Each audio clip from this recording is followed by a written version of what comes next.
Okay, so we made it to the season finale of Insecure, season 3, episode 8, Ghost Like. Lawrence is on the dating scene. We see him actually talking to his father about dating. His dad asks him like where he and Issa are at. He says like, we're done. I haven't had much luck dating because it seems all the girls out there are too needy or divorced or demanding. He wants to find a girl that just doesn't have any baggage. First of all, Lawrence, like, you need to sit your ass down because we all saw your baggage happen in season 1. We're trying to act like you don't have baggage right now. That's bullshit. His dad thankfully set him straight, was like, that's not a thing. Relationships take work. They are complicated. Me and your mother had matching sets of luggage. We all want that super cookie cutter road to marital bliss, where it's like, okay, we meet, we like each other, we date longer, we get engaged, we get married, we have kids, the whole thing happens. That's not how that works at all. Humans are messy, relationships are complicated, it's a whole thing. Lawrence learns a lesson. Yeah, let's talk about Molly. So Molly is at work, or like in the aftermath of her kind of snaking Torian for that presentation thing. We find out that she's actually being put as a co-lead on a major case that her firm is getting with Torian. But at the same time, oof, girl, it's a lot to get into. We'll come back to Molly. So anyway, it's Issa's birthday. The event that I thought that they were showing in the previews this week was going to be her block party, but turns out it's actually just like a movie in the park that Molly took her to. Her train on the block party is kind of slowing down. She's losing a little bit of her steam and getting a lot of no's, like asking for donations, getting a lot of rejection, that's hard to deal with. And rightfully so. That'll like take away her energy, and she's like, man, maybe I need to be going in a different direction. Like, she's kind of doubting herself. And also, like I mentioned in my last review, which you should check out, that it's really hard to move forward on something when the person that inspired you to do this leaves your life. Nathan is the one that inspired her to do the block party and to quit her job. Now that he's ghosted her, all of these insecurities are coming up. Like, can I even do this? He was kind of the support system, and now he's left. She's kind of in a funk about all that. She does interview with that Beats crew that we met, I think in like maybe episode 2, the like, we got y'all but with music and less racism. We'll see where that goes. Molly takes her out for her birthday surprise to the cult film like movie in the park. As Molly goes to pick her up, we see Nathan walking up to the door with some flowers. Molly intercepts him with the quickness. Excuse me. What are you doing here? Did you tell Issa you were coming? Because if not, you can get the fuck out. Nathan is like, no, I didn't say, which I'm like, why don't you just, I understand you want to do some big grand gesture or whatever, but just text her. Text the bitch and tell her like, hey, can we meet up? Nathan is basically like, okay. He tried like a little bit. He was like, I came to talk to Issa, like whatever. And Molly's like, no. Then she picks up Issa, they go to the park, they run into Lawrence. There were a couple of exchanges between those two that I was like, what are y'all doing? Later in the night, he comes and gives her raisinets, I think. I've never seen somebody be so grateful for raisinets. He came and sat with them for a little bit, and it was just like, you could see her looking at the raisinets at the end, like, oh.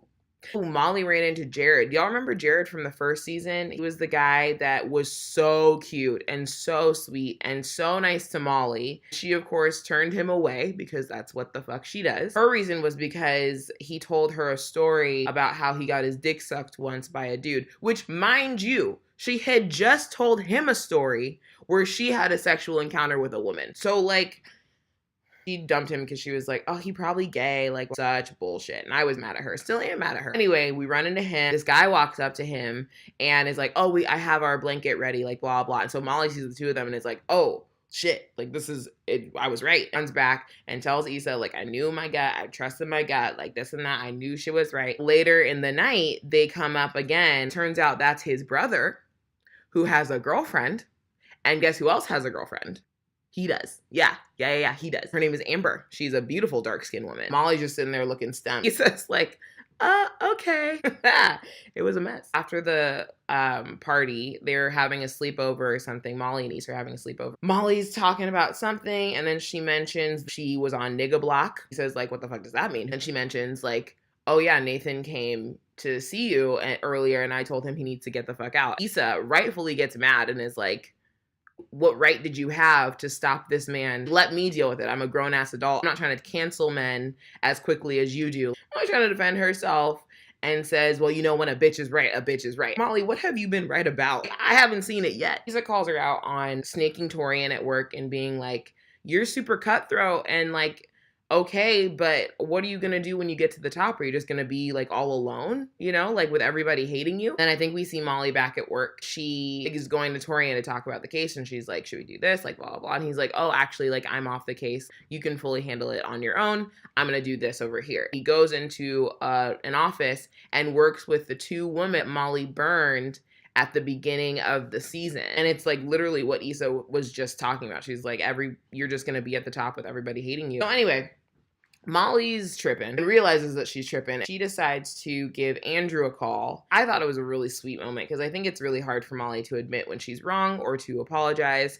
And I feel like she really humbled herself and was like, I've been recently realizing that I am not good at seeing the best in people. In fact, I'm very good at seeing the worst in people. And I jumped to a conclusion. Essentially, like, I just wanted to say that I'm sorry. He's like a little bit cold to her, but he definitely like is still on the phone. And that's where we leave it. They're just both on the phone, not saying anything. So I don't know where that's going to go. I hope that they can reconcile because Andrew is cute. And also Andrew with his hair down is a look. That is a whole ass vibe. Then we get Issa and Nathan that finally get to talk. She brings him into the apartment complex, but doesn't let him into her home, which I was like, yes. He starts essentially explaining himself, saying what happened and apologizing. But it sounds like this man is struggling with depression. He said, you know, I had to go to Houston for a little bit. Sometimes I just get really down and I don't want to talk to anybody. I didn't want to drag you through that. She says to him, and I understand that she was mad, but I was also like, girl, please don't minimize his mental health issues. But she was like, oh, okay, so you ditched me because you were in a bad mood?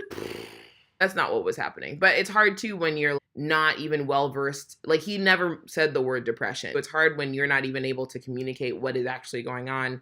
And then this person is then not able to respond to what's actually going on. He's really apologetic. And y'all know I have not trusted Nathan from the beginning. And I will say, I at least have sympathy for him. Now that I'm understanding that he has a mental health situation happening, that he struggles with depression, it doesn't make an excuse for it, you know? You still have to be responsible and be a responsible adult and be responsible for communicating as best as you can, but also, like, that's real shit for him to, like, just get into a downward spiral and just not be able to see his way out of it and not want to drag a new person like through that, you know? I really felt for him. He was giving the saddest puppy dog eyes. Like, I have never seen anybody do puppy dog like Kendrick Sampson. You know the little dots, like how you can see the little dots in cartoons of puppy dogs when they're sad? Like, I'm pretty sure he manifested those in his eyes. She, at the end of it, was like, you know what, I just need time, which is like, valid, true. Like, you can hear him, but also like he still hurt you. So yeah, give yourself some time. Very proud of her for that.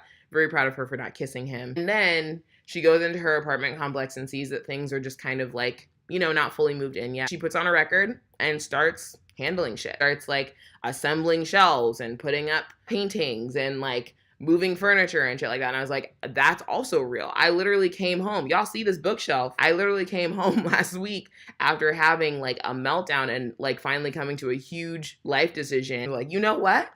I need to assemble a bookshelf. I need to move some heavy furniture up and around my house. At the end, she had wine and just like looked like she was real satisfied with herself. So that's how it ended. I am really proud of Issa. I'm actually really proud of Molly too for reaching out to Andrew and apologizing. I think that that is a beautiful olive branch to extend. Shows some growth and like, okay, let me humble myself. Let's see, who else? Oh shit, Lawrence. I forgot. I mean, this is like kind of minor, but it feels like it's gonna be a little bit major. Issa, towards the end, like starts to get her confidence back. Like after going to that movie thing in the park, she talks to the organizer and is like, how did you do it? Like, I'm trying to do something similar and I've been getting really down about it. I got tired of all the no's, and the organizer was like, yeah, you know, like that's it. You get a lot of no's, but you just like keep at it. You just got to stay persistent. So Issa was like, you know what? Like, yeah, let's like, I want to keep doing this. I want to have my eye on the prize still for this music block party thing. She and the organizer end up meeting to toss around ideas, and like, she's really helpful. Looks like they're like cute, maybe starting like a new friendship. When she's leaving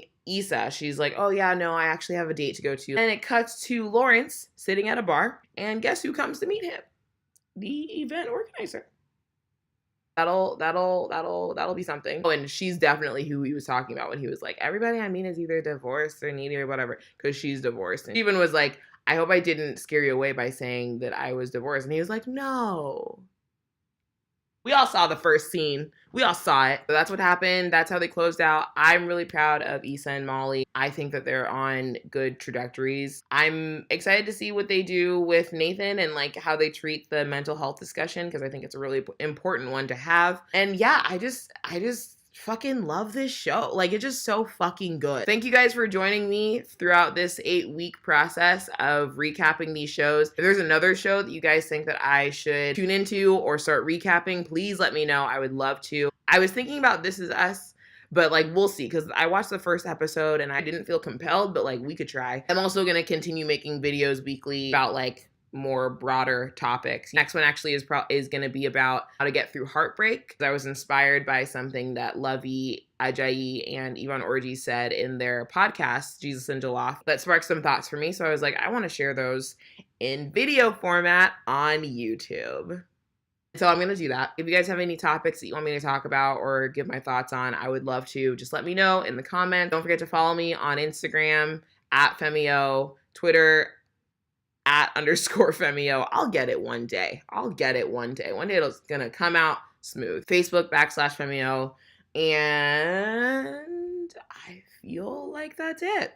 So yeah, thank you guys so much for joining me. This has been so fun. I will see you guys later. Bye.